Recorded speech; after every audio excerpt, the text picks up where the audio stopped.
morning, guys. Today I'm going to park today. My mom is going to pick me up and Tina. Want go that way? He's on my ear.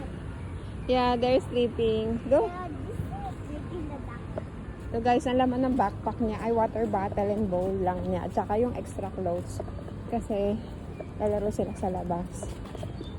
Hi guys! Good morning! At pupunta nga kami ng school at ihahatid namin si ate. At tignan nyo naman yung buhok ng anak ko pero usog ang lago-lago. So guys, for today's video ay didiscuss ko sa inyo yung binabayaran naming tuition fee dito sa school sa Taiwan. Nag-aaral nga pala yung anak ko dito sa public school sa Taiwan na malapit sa bahay namin. At dito sa Taiwan, merong allowance yung mga batang citizen nila. First child ay meron silang 5,000 monthly. Until 5 years old yung bata. Pero kapag pumasok na yung bata sa school, ay dadiretso na yung 5,000 nila monthly sa school. Kapag nga pala kinder ang bata dito, ang lahat ng gamit sa school ay provided na ng school, and then doon na lang sa school ini-stay yung mga materials nila, tapos yung pagkain nila ay sa school na rin. Tapos yung pagkain kamo nila ang galing kasi balanced meal talaga. Ipapakita ko sa inyo yung mga pagkain nila. Tapos yung kung ilang calories, ilan yung protein nun. Ang galing nga dito, nakaka-amaze. Ang pasok nga pala sa school ni Jada ay 9 a.m. until 4 p.m. Pero kailangan na sa school na yung bata bago mag 8:30. Kasi nga may mga activities pa silang gagawin, magpe-prepare pa sila. Kaya kami, 8 a.m. ay nasa school na si Jada. Pero kapag papasok na ako sa work, 8:30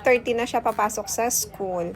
Bago sila pumasok ng room, ay re-remove nila yung shoes nila and then nilalagay nila sa cabinet na may pangalan and numbers nila. And then sa loob naman ng room, ay arrange nila yung bowl nila. 3 peraso nga pala yung bowl nila. Tapos ilalagay nila yung water bottle doon sa lagayan nila. Napaka-independent na nga ng mga bata dito kasi tinuturuan talaga sila. Bata pa lang sila. Sila na nagpupunas ng pinagkainan nila. Tapos magsisipilyo sila ng sarili nila. Nagmamap din sila. Nagwawalis. Pwede na nga itong magtrabaho yung anak ko eh.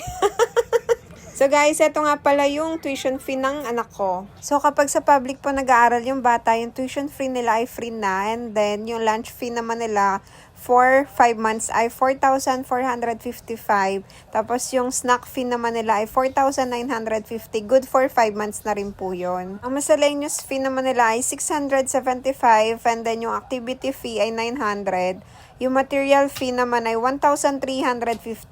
Tapos may insurance nga pala yung mga student dito which is 233. Lahat ng expenses na to ay good for 5 months na po. Yung parents dues naman ay 100. O diba, bongga, 100 lang. So ang total po lahat ay 12,663. Since nga may government subsidy na 6,750, ililes na yon. And then yung meal support from government, para nga mabawasan yung mga gastusin ng magulang. So, kapag may holiday, ay binabalik nila yung meal allowance na binayaran mo. So, ang galing, diba? So, ang galing, diba? From 12,663 ay naging 3,133 na lang yung binayaran ko. Good for 5 months po yun. Tapos nga pala yung uniform nila dito ay yung green na sinusuot na parang vest.